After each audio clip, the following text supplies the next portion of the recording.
Welcome to the ReaderHouse Roundtable, where authors from all walks of life come together to discuss the trials, tribulations, and triumphs of publishing their books. I'm your host, Corey Graham. Join us here every Friday night at 8 p.m. or listen anytime via podcast at Spotify, Apple Podcasts, Stitcher, TuneIn, and PodServe, to name just a few. The Author Roundtable is sponsored by ReaderHouse Online Bookstore, where the independent new authors come first. This is a beautiful world that we live in. And that's what author Sasha Madsen says in her new book, Chimes. It's out in stores right now, and I'm really happy that Sasha is right here with me now to talk all about it. Sasha, thanks for joining me tonight. Thank you so much for having me. I appreciate it. It's wonderful. Chimes is out in stores right now. Sasha, what can readers expect here? Hopefully they can expect whenever they feel sort of lonely or whenever they wish that they had someone there that could understand, they could be comforted by the group of letters that I put together, reaching out to people. I wrote to historical figures. I wrote to people in movies that I was watching and my friends and people in my life. I wrote to my dog. I wrote to a beautiful house that was on my street, asking about the families that have lived there in the past. I wrote to anybody. And now, what sort of a reading audience do you think would really be into Chimes? I think a lot of people, frankly, because the more I talk to people, the more I realized how much of a powerful impact the quarantine has had on all of us and how it really has been hard getting back to some sort of a normal life. I myself had a very difficult quarantine. I got into a bad car accident and I was in recovery for a while. Oh, no. And going back to working and going back to just trying to be sort of normal, it really kind of intensifies that sort of, why am I settling for things that don't absolutely make me happy? Or why is everything make me so anxious? Or what do I want out of life that I wasn't getting before? Or what should I be doing differently? And I think it's regular for a lot of people to have those questions, and the letters are very open and sort of ask a lot of questions like that. Sasha, how did this all come about? Can you tell me when you were inspired to sit down and write this and then publish it? Probably because I realized that I had a lot of questions, and it's really hard to know what to do with questions. And I think obviously we want to ask people questions and you don't know who to ask. So I just kind of asked the world around me. What was it like for you, Sasha, whenever you got that first copy, you got to hold it in your hands? It was overwhelming because I think my whole life when I was a little kid and I used to get like birthday money or anything like that, I would just go to Barnes & Noble and spend the entire thing on a giant pile of books. And so to get the actual things in my hands was amazing. And it didn't feel real until my friends and people that I knew were taking pictures of it and showing it to me and asking me to sign it, which is the weirdest thing in the world. And have you ever done anything like this before? Have you ever published before this? I did. I have one book called Lycanthrope, which is a book of poetry and short stories that sort of looks at our relationship with mental health, like how it can affect us with the way we're raised to look at it. It's sort of kind of used as a plot device in movies and TV. And that is sort of how we can look at it at times, but it's actually living with it and knowing someone that lives with it is a very different experience. Yeah, that's what I tried to examine in that book. That's a really interesting look at that. Thank you. A lot of our listeners right now are authors who haven't published yet, but they want to. They're just starting out. So, Sasha, what advice could you give them? I would say to just follow your gut, because I think most of the people I've talked to, they all have stories, but we're all our own worst critic, and they think they really doubt themselves and they doubt the validity of their own stories. And I think they don't realize that their stories are interesting or that there's someone out there that wants to or needs to hear their stories. And I think they think, especially now with social media and everything, that they really need to have something just fascinating to happen to them to be able to connect to other people when really everyday things and everyday problems are much harder to talk about. Well, it sounds like you really got a thing for writing, Sasha. Do you have any plans for what's next? Oh, yeah. There's 2 finished books on my laptop and like 4 or 5 that are getting there. Wow. I know a lot of my listeners right now are definitely going to be interested in checking this out. The name of the book is Chimes. It's written by Sasha Madsen, and it's published by Fulton Books. You can find this everywhere, like down at the street at your local bookstore, or you can jump online, get it at Amazon, Barnes & Noble, iTunes, and Google Play. Sasha, it's been great having you on the show tonight. Thanks for telling me all about Chimes. It's been really nice talking with you. It's been wonderful talking to you. Thank you so much.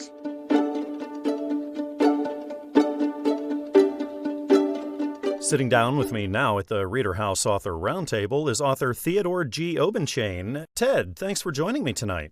I'm happy to be here. Thank you. It's wonderful you have a new book out in stores right now. It's titled From Darkness to Sunrise, One Man's Natural Epiphany. Can you tell me what readers can expect with this?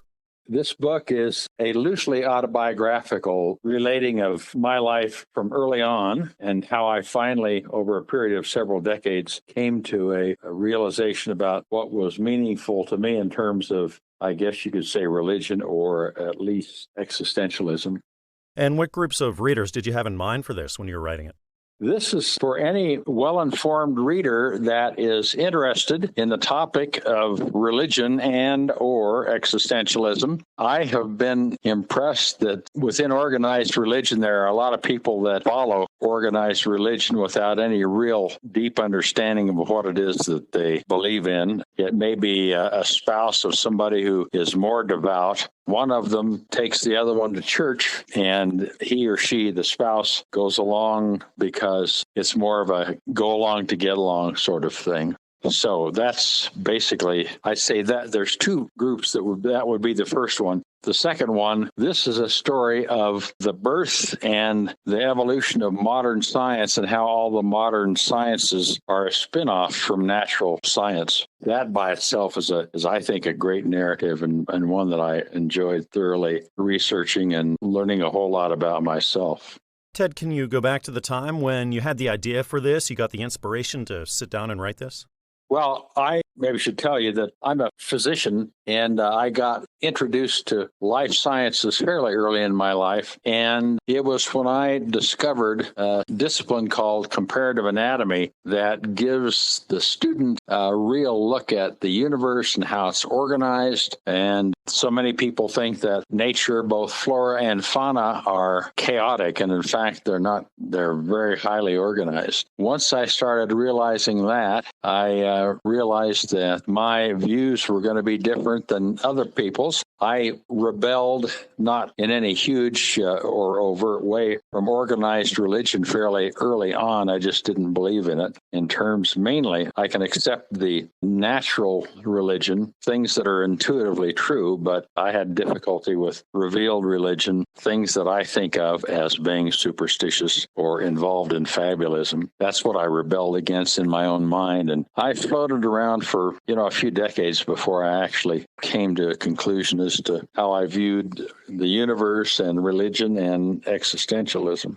I've had the idea of writing this book for, several decades, but it really took COVID-19 and being virtually a prisoner in my own house to make me decide that that was the time to do it. So over roughly a year and a half, I researched the topic. And of course, I knew quite a bit about it beforehand, but I researched the topic and then put the narrative together. I finished that sometime in the latter part of 2021.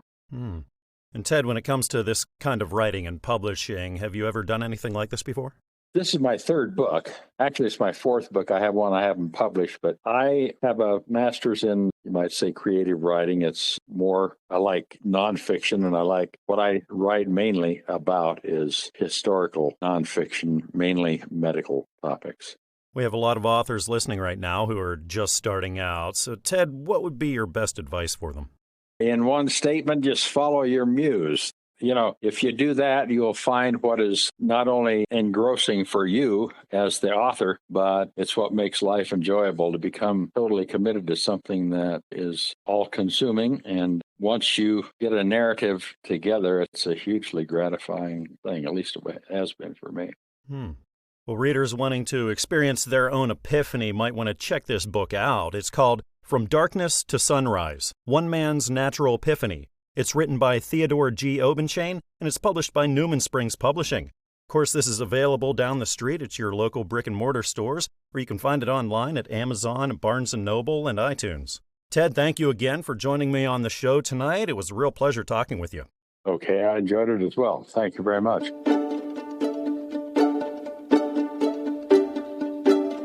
Underneath the Willow Tree is a new children's book. It's out in stores now, written by Rachel Vanderwood. And Rachel's sitting here with me right now here at the ReaderHouse Author Roundtable to talk all about it. Rachel, thanks for being here. Hi, thank you for having me. It's great you have this book out in stores now. So what can readers expect in Underneath the Willow Tree? Well, the book itself is written for young readers, ages 4 to 8. The book is written with the intention for families to read together with their young children. It's a book that is inspired by my faith. It is a faith-based book. However, it does talk about a lot of things that children may not understand, such as anxiety. It talks about sibling rivalry, talks about loss, it talks about compassion, and it also talks about faith and prayer as well. I think at that age, it's so important in their development to have that kind of support and that guidance to kind of help them through some of the things that may not understand, especially the world the way it is today. There's been so much confusion. Young children, especially at that age, really don't have the capacity to really understand what's been going on and what's been happening. I know when I wrote the book was at a time that I was able to spend some time with some of my family members, including my nieces and nephews. In fact, the main character is inspired by my nephew, Owen. The book takes him on a summer trip to his grandmother's farm. And through using stories, using the animals in the woods, she teaches these lessons to Owen and his friends throughout the summer. And they each kind of help each other learn to grow. They each learn about each other's differences and how to accept one another and kind of how to have compassion for one another. By the end, Owen makes gifts for his friends that relate to the stories that his grandmother tells him on the farm. It's a learning book, and like I said, it's intended for families to read together with their children because that piece is so important, especially at that young age, to spend that time with them. I think sometimes we forget the way society is and how busy we are, how much that time means with our kids. It's something that, they won't forget. It's the things that they remember. Absolutely. They say that time is often the most valued gift that you can give anybody. It truly is. Absolutely. Rachel, is this the first time you've written a children's book? Yes, it is. Actually, it's my very first children. It's actually when I started this writing journey was my very first book that I wrote. Wow. A children's book is kind of a different animal than other books because you have the words, which you write, but then you have the illustrations. You got to get those two to line up. What was that like for you? Christian Faith Publishing really made it a smooth process for me. I was really pleased and very excited by the illustrations. They worked hand in hand with me throughout the whole process. I would give them recommendations and they kind of flowed with that. And the grandmother on the front, the way they presented her character in my book was actually inspired by my own grandmothers and great-grandmothers I was blessed to share time with when I was young. And the grandmother on the front of the cover was almost the perfect representation of who I pictured her to be. So I was really excited about that. And also my nephew too, especially his character. I love the way his was portrayed. And I was really grateful that he approved as well. That's important. Absolutely. Now, it sounds like between the writing and the illustrations going through the whole publishing thing, it might have taken a long time to do. What kind of time frame were you working with? Well, I wrote the book in the summer of 2020. It was just recently released this past December. It was worth the time and the efforts that were put in, and I'm very grateful and excited to share this and have this available for people to share with their families. So far, the response has been great from those that have taken the book. Great. I know I actually have a very good friend of mine who actually, of all the books I've written so far, this was her favorite, and she's read it 5 times to herself, even though she got it for her grandchildren. And we're grateful that you put out such a wonderful book here for children. The name is Underneath the Willow Tree. It's written by Rachel Vanderwood. It's published by Christian Faith Publishing.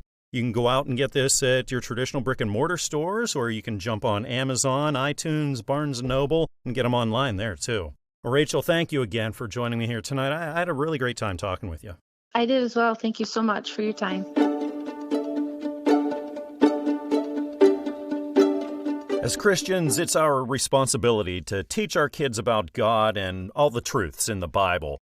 That's what this next book says. It's called The ABC Book of God's Friends. It's written by Patsy Lawrence, and I'm really happy that Patsy is joining me right now to tell me all about it. Patsy, thanks for being here tonight. Thank you for having me. This is awesome. I think it's awesome that you have this book out now. Can you tell me what readers can expect in the ABC Book of God's Friends? Absolutely. This is a fun children's book that goes through the alphabet using people found in the Bible. The characters in the book come from both the Old and New Testament. The book is full of poetry, which I just love writing.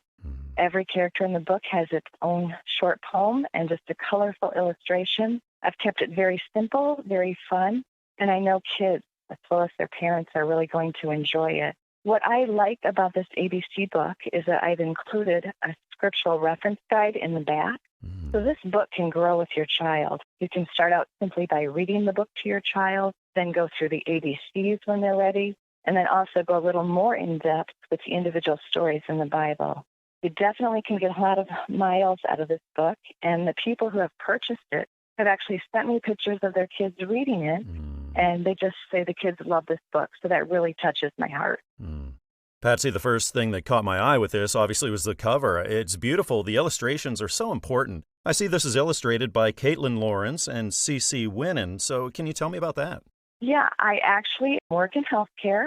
Cece is one of the nurses I work with. She is a dear friend going way back. When I first had the idea to write the book, I was talking to her about it, and she was like, well, I can illustrate it for you. And I'm like, really? I didn't know you could write. And then she drew a picture, and it was just perfect. It was exactly the type of drawing style that I had pictured for the book. And then my daughter, Caitlin, she's an incredible artist. I am not, so I'm very blessed that she is. But she took the pictures that Cece drew, and then with her iPad and her art app, she just colored in with these beautiful colors. That is a huge blessing that they are in my life, because I think that added so much to the book. Patsy, it sounds like this might have been something that took you a long time to put all together. Was that the case? Well, it is.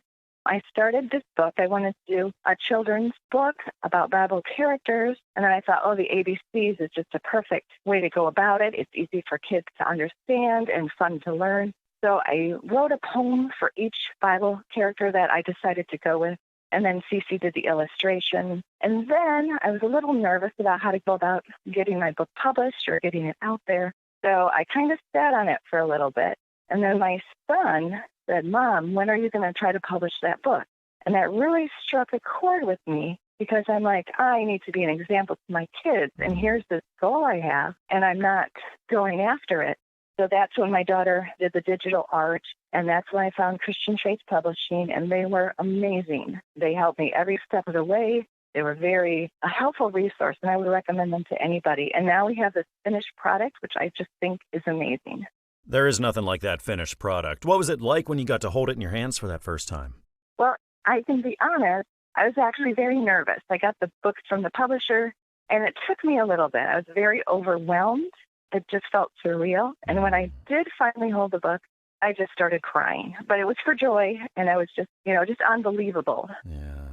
So I'm sure you've learned a lot along the way, the whole process of writing and publishing. What advice would you have now for people listening who are authors just starting out?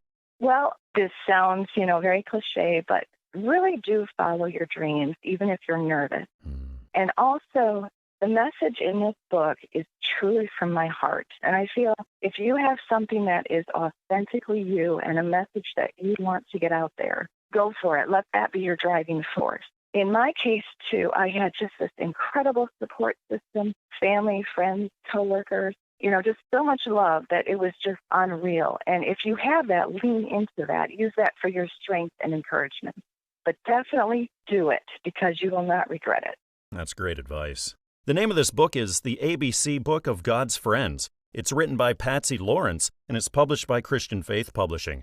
Of course, you can get this everywhere, like traditional brick-and-mortar stores, or online at Amazon and Barnes & Noble and iTunes. Well, Patsy, it's been wonderful talking with you here tonight. Thanks again for joining me on the show. Yes, thank you so much. Thank you for this opportunity.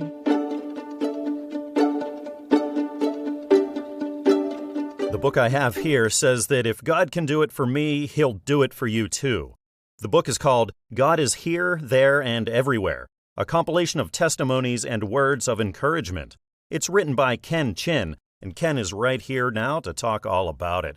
Ken, I really appreciate you coming on the show with me tonight. Thank you for being here. No problem. God bless you. Can you tell me what readers can expect in God is Here, There, and Everywhere? Well, it's an encouragement book. God brought me out of a very clay and made me what I am today. I'm so blessed to share my testimonies and short story with everybody. I'm sure they feel encouraged too. They read the book. In the process of writing God is Here, There, and Everywhere, did you have a certain group of readers in mind, Ken? No, it's more for everybody who wants to know what God can do. They probably want to know what God can do for them. When I first started. Can you think back to when you got the idea or were inspired to sit down and write this book and have it published for the world? Sure. It all started when I came to know God. He is so special to me. I was lost, but He brought me out and He gave me ideas of what His plans are for me and gave me plenty of hope. That's why I want to write a book about Him. Now, when it comes to writing and publishing a book, have you ever done this kind of thing before? No, this is my first time. Well, that's wonderful. What was it like then whenever you got to hold the first copy of this in your hands and you got to look at it? What were you thinking? It's an encouraging accomplishment for me that I never experienced before. Praise God, He did it for me. And Ken, now that you are a published author, what would you say is the most rewarding aspect of that for you? Seeing everything that I've written is in the book. And my friends look up to me. Say, Ken, you're right better now. Give me hope for better tomorrow. Do you have plans for more writing and more publishing in the future? Yes. God gave me 3 more books to write. Oh, fantastic. The second one is already in preparation. I'm sure you've learned a lot along the way of writing and publishing your first book. So, Ken, what advice would you give to those listening right now who are authors just starting out? Don't give up. Don't allow anybody to tell you what to do. Try to do it God's way, and you will be all set. As God always say, I have a better plan and hope for you, as in Jeremiah. Now, it's obvious your relationship with the Lord has been a huge inspirational, motivational part of your life. Are there people in your life, Ken, who also inspire and encourage you? Yes, my 3 children, my wife. She came to US with me. Nothing like we don't have much properties. God changed my life. Built up a home for me. And the cows that we have, it's kind of, they saw the changes in me. So they are inspired by it all. And my friends who do not know me well enough found that I could write. It's amazing. Ken, did it take a long time for you to write and publish God is Here, There, and Everywhere? 20 years. It took me 20 years to write. Because I need to gather all the facts, the truth, to put down in words. And for me, I haven't been to any college or university at all. So it's kind of tough. If people look at you, they don't believe you. They thought that I was joking when I told them I'm going to write a book about God. When it came out, everyone was so surprised. Ken, what did you find the most challenging part of either writing the book itself or putting it through the publishing process? Putting in the publishing process because I have no experience whatsoever. To try to venture into something that I have no idea how it's going to turn out. That's the most challenging part. Best writing is all between me and God. Nobody can say what I know. Well, Ken, thank you for telling readers that if God can do it for you, then He can do it for others as well. The name of this book is God is Here, There, and Everywhere, a compilation of testimonies and words of encouragement. This is written by Khean Chin, and it's published by Christian Faith Publishing. Of course, you can pick up this book everywhere: Amazon, Barnes & Noble, iTunes, and also at traditional brick-and-mortar stores. Ken, I really appreciate you coming on the show tonight and telling me all about your book. I had a really nice time talking with you. Thank you so much. I hope my book will reach everyone. Thank you. God bless you.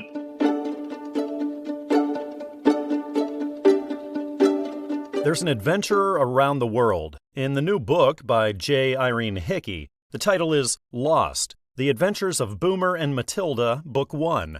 The author, Irene, is right here with me now to talk all about it. Irene, thanks for being here with me tonight. Thanks for having me. Can you tell me all about what readers can expect in Lost: The Adventures of Boomer and Matilda? Well, they can expect an adventure, at least that's my hope. the idea of two characters striking out, finding themselves in a situation that's very foreign to them, and then figuring out how to resolve it. Boomer's a kangaroo and Matilda is a koala bear. They were being transported from Australia to a tiny little Texas zoo. And on the last leg of their journey, they were in an 18-wheeler that got caught in one of the horrendous Texas storms.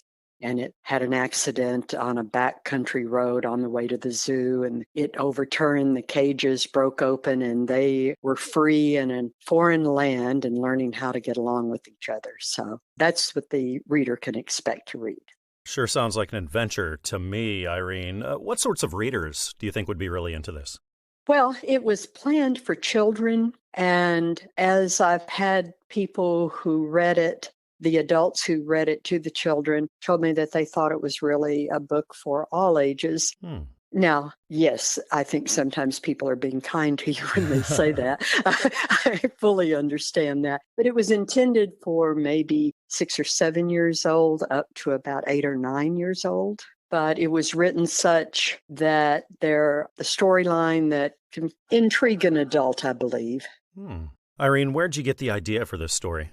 About 15 years ago, we were traveling in Australia, and I bought these 2 little stuffed animals for my grandchildren. One was a kangaroo and one was a koala bear. And as we were on I call it an adventure every time I travel, as we were on our adventure, I started posing the 2 little guys at places saying, I think I'll take a picture of them here and a picture of them there. And at the Australian Open with the tennis players in the background. And they took on their own characters, as it were. I still have those stuffed animals. They never made it to my grandchildren. They're still with me. But that was where the idea came from. As I place these animals in different places, they're on an adventure. When it comes to writing and publishing, have you ever done anything like this before?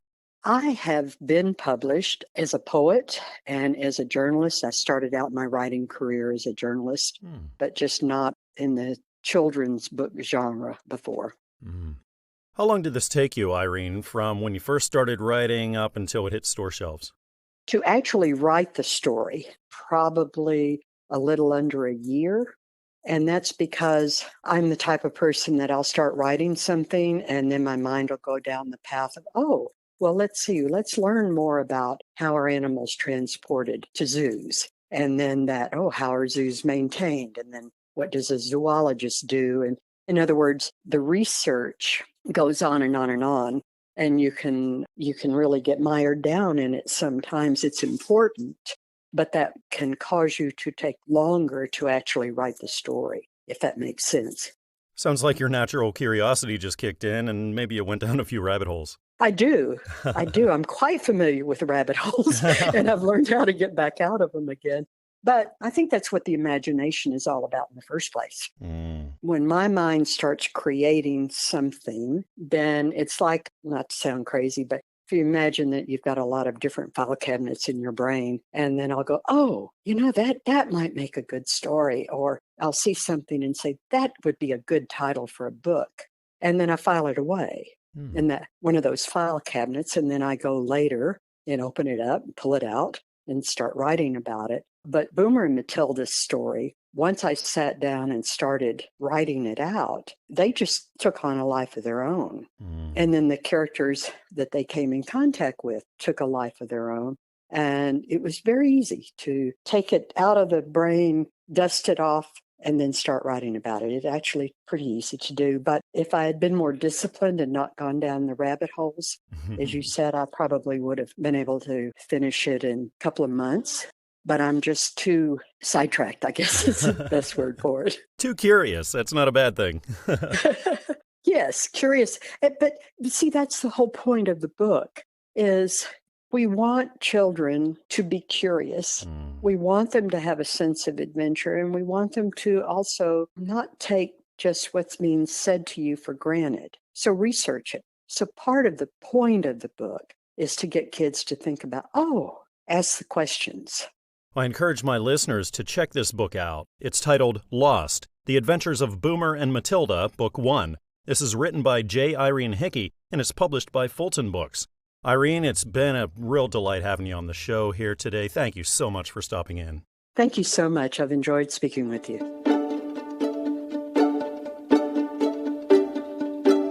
I love the message of this book. You are beautiful. The book is named Beautiful, and the author, Laurie Ann, is joining me right now to chat all about it. Laurie, thank you for joining me here tonight. Thank you so much for inviting me. I'm so excited to be here. I'm excited to be talking with you about this book, Beautiful. Can you tell me about it? Absolutely. Beautiful is a book about explaining what it is that makes a person beautiful. We often get so caught up in the physical aspects of beauty and sometimes even comparing physical aspects with each other. And that's not what it's about. The message is God created each one of us to look the way we are, to act the way we are, to be who we are. And that is what makes us beautiful. Laurie, what readers were you going after with this? I was going after little girls, basically like ages 2 to 8.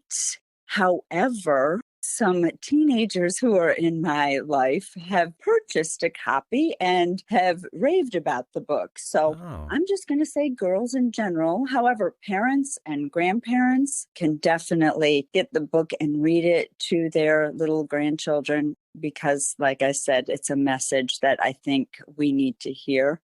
And it's beautifully illustrated. Can you tell me about how that whole process developed? Oh my goodness. I just have to give accolades to the Christian Faith Publishing team. The illustrators had so much patience with me because I had a vision that was very specific.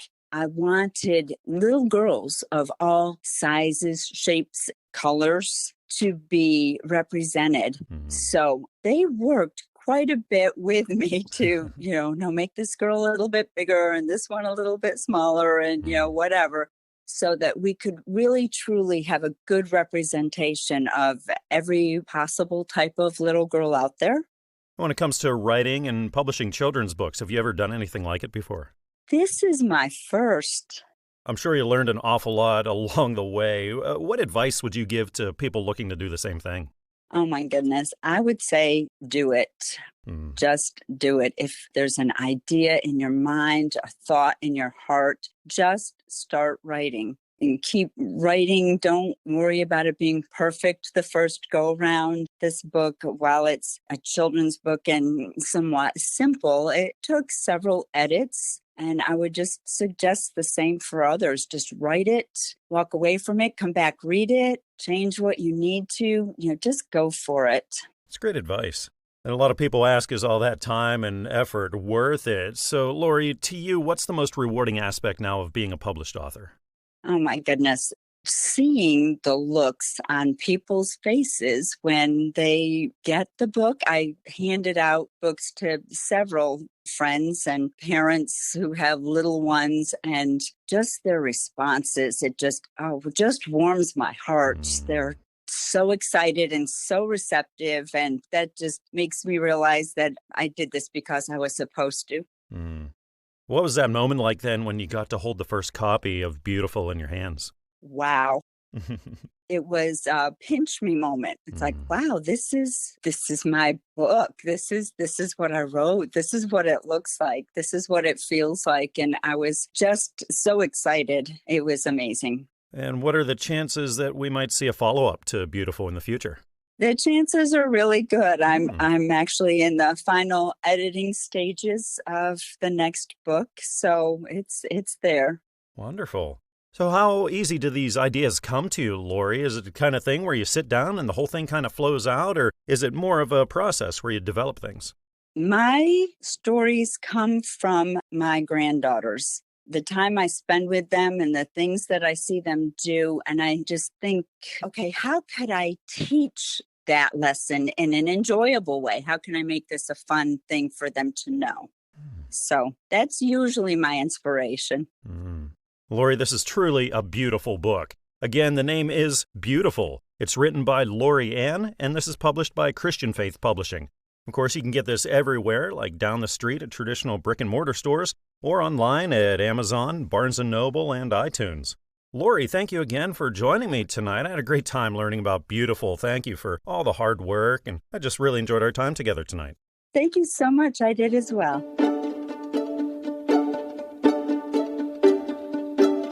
Conquering COVID-19 with Christ. A husband and his wife's account of a physical fight versus a spiritual fight while battling COVID-19. This is the new book out in stores now by Michelle Mashburn, and she's right here with me now to tell me all about it. Michelle, thank you for being on the show tonight.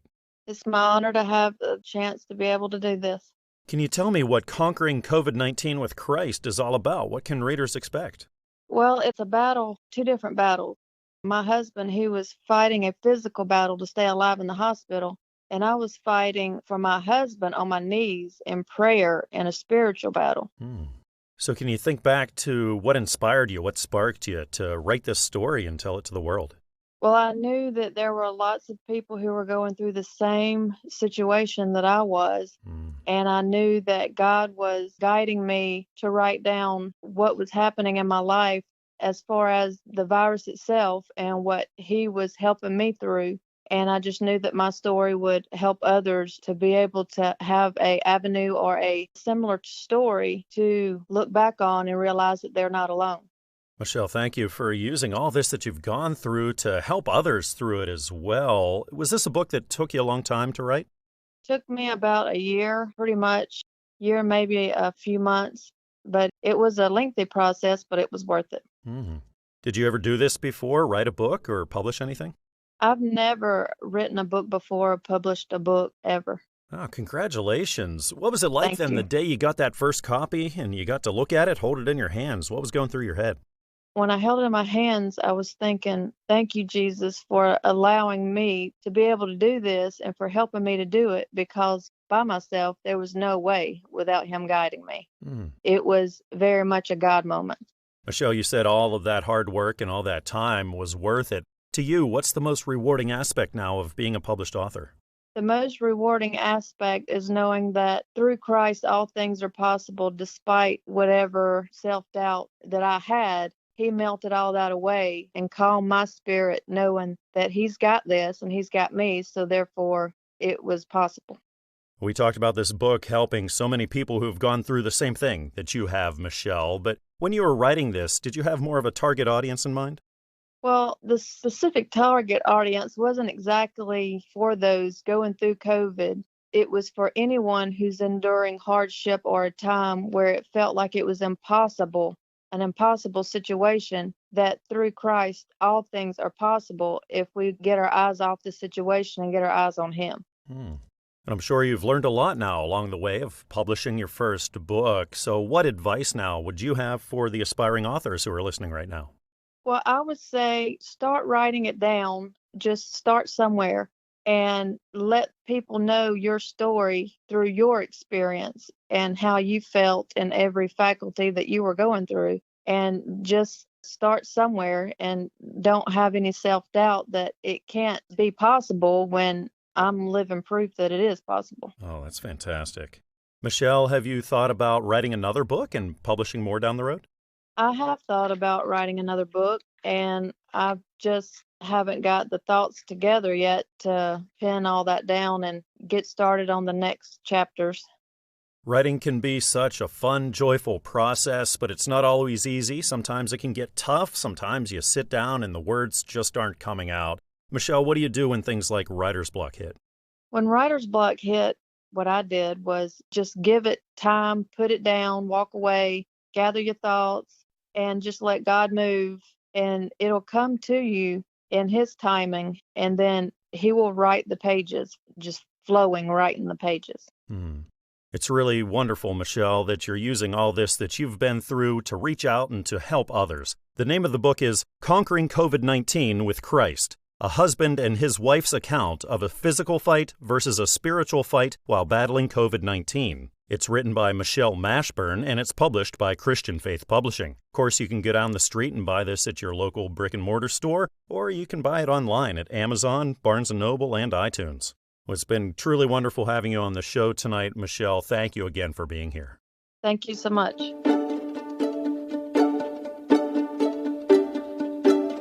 I saw the title of this next book, and I knew that it was probably for me, because this is what I want. It's called Happy Family Life. It's written by Michael Uen Ozumba, and Michael is right here with me now to talk all about it. Michael, thank you for joining me here tonight. Thank you, Corey. It's wonderful that you have Happy Family Life out in stores right now. Can you tell me about it? It's a book about how to use the will of God to make marital life a happy one, make it enjoyable, enduring, and prosperous. I believe that if a husband treats his wife as he would like her to treat him, and the wife does the same to him, the couple will be able to have all these desirable features in their marriage. And this requires both of them to always remember God and use the fruit of the Spirit when relating to each other. And when I say the fruit of the Spirit, I mean being charitable, having joy, peace, patience, affection, respect, honesty, understanding, forgiveness, kindness, fidelity, gentleness, and self-control. And also by looking inwardly first for causes and solutions for family problems. Unnecessary anger and blame will give way to finding solutions based on reason, love, and care. Parental affection is also a key to sustaining marriages. Without it, marriage is doomed. It has to fail. In chapter 11 of the book, I have shown how a couple can easily evaluate the quality of their marriage and find out whether it is viable enough to continue or not. So that's exactly what the book is all about. Well, Michael, obviously married couples are going to find this really helpful, but do you think unmarried readers will find this helpful as well? Oh, sure. Because anybody who really wants to get married has to understand, first of all, what marriage is all about. And by reading this book, it will help them a lot, especially to make choices. Especially to make choices, because making choices is one of the most difficult things about marriage. You have to look at yourself first to see whether you are really a marriable individual. If you're not marriable, how do you expect somebody else to marry you? So that kind of situation and how to evaluate yourself also is in the book. And make yourself available to be married by somebody else. What you expect somebody else to do for you as a spouse, you must expect to do the same for somebody else in order to really enjoy married life. So those who are married and not married will find the book very, very easy and useful. Have you thought about writing another and publishing more in the future? Oh, sure. Actually, I am writing a book already. However, the one that is almost complete now is in politics. I'm a political animal. I'm sorry to tell you that. Well, Michael, a lot of our listeners right now are authors who are just starting out. So what's your best advice for them? Do not limit yourself to anything. Whatever you have in mind, go for it. Think about it and develop it nicely and see how it's going to benefit the world. Let it be something that can solve problems because we have a lot of things going on in this world. Absolutely. We need writers. We need leaders who can bring their words across in one way or the other so as to make this world a better place. So let them not live in themselves. And it doesn't matter what they think, whether people will like it or not. It doesn't matter what happens. People will find it useful in one way or the other. Michael, what's the most rewarding aspect for you of now being a published author and knowing that your work is out there for the whole world? The most important accomplishment I expect from this book is if somebody can read the book and it positively affects the individual's life to understand what the family is and change from the ugly side of a family to a positive side, treating himself the right way, treating his family the right way, and being a positive influence in our community. That is very, very important. Even if it's just one person, it's a lot of achievement. Michael, thank you for drawing on all of your experience and wisdom to reach out to readers. This book is titled Happy Family Life. It's written by Michael Uen Ozumba, and it's published by Christian Faith Publishing. Of course, you can find this everywhere, like down the street at your traditional brick-and-mortar stores, or online at Amazon and Barnes & Noble and iTunes. Michael, thank you again for joining me on the show here tonight. I had a really nice time learning about happy family life. I sure hope that that's what we all have in store for us here after we read your book. So thanks again for being on the show. Thank you, Cody. Have a very nice day.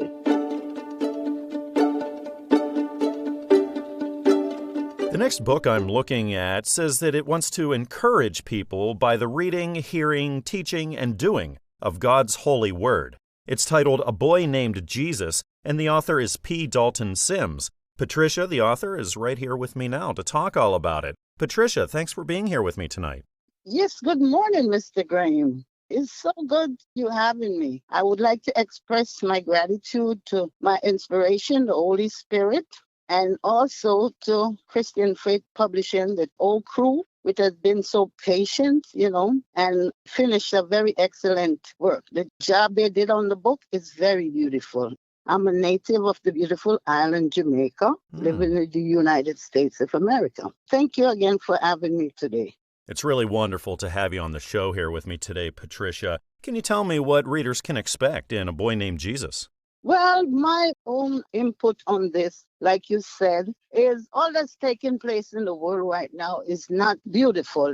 Everything just seems just crazy. It's like, especially for the younger generation, they need some better direction and support in teaching them the values of life.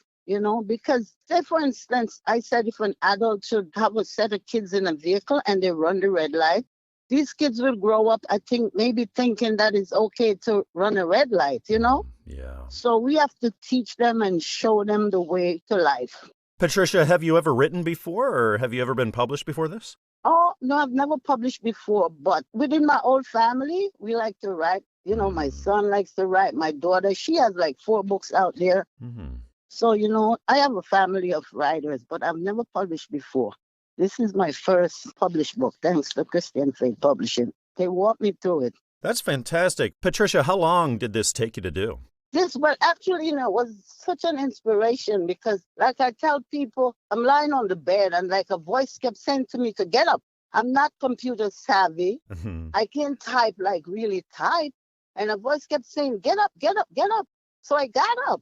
I looked around, there's nobody there, but I got up. I went to the computer and I was typing from like early in the evening till like morning, 3 o'clock. I couldn't stop. Wow. I'm just typing away. And then the name of the book came to me. And this was since 2008, I think, 2008. So I said, this book needs illustration and editing and all of that. So I went to a book signing for brethren at my church. This prompted me to, say, I'm going to finish this book. So then she's a teacher. So I brought the manuscript to her. She said, this is good. This is so good. I couldn't put it down. Wow. And then that really gave me more inspiration. Then I showed it to my pastor's wife. She said, send this book in, this manuscript in. This is a cartoon. This is a movie. This is great. This will teach children the way of good values. And I said, wow. So that's how we started. Patricia, what advice would you have then for the aspiring authors out there who are looking to write their first book and have it published as well? No, it's a great thing because you never know. They say you never know until you really actually do the thing. Then you'll see that, because I myself would think, oh, I can't write a book. I can't publish a book. I could write it and sit it down. But to really go out there and publish it and see the outcome. Look, I'm doing a radio interview right now. I have finished other books because of that. The inspiration is awesome. It just won't give you a push and a drive to continue, I think it's really wonderful, Patricia, what you're doing to inspire and encourage readers. The name of the book is A Boy Named Jesus. It's written by P. Dalton Simms, and it's published by Christian Faith Publishing. Of course, you can get this everywhere, down the street at traditional brick-and-mortar stores or online at Amazon, Barnes & Noble, and iTunes. Well, Patricia, thank you again for coming on the show, telling me all about A Boy Named Jesus. It was wonderful having you here tonight. You are so welcome. Thank you very much. Thank you. Thank you. And keep up the good work. Let us inspire the children and, even adults to raise the children with dignity and for the future, because they're the future generation. Okay? Thank you. To God be the glory. We hope you enjoyed this edition of the ReaderHouse Author Roundtable. where authors from all walks of life come together to discuss the trials, tribulations, and triumphs of publishing their books. We hope to see you back here every Friday night at 8 p.m. or listen anytime via podcast at Spotify, Apple Podcasts, Stitcher, TuneIn, and PodServe, to name just a few. The Author Roundtable is sponsored by ReaderHouse Online Bookstore, where independent new authors come first.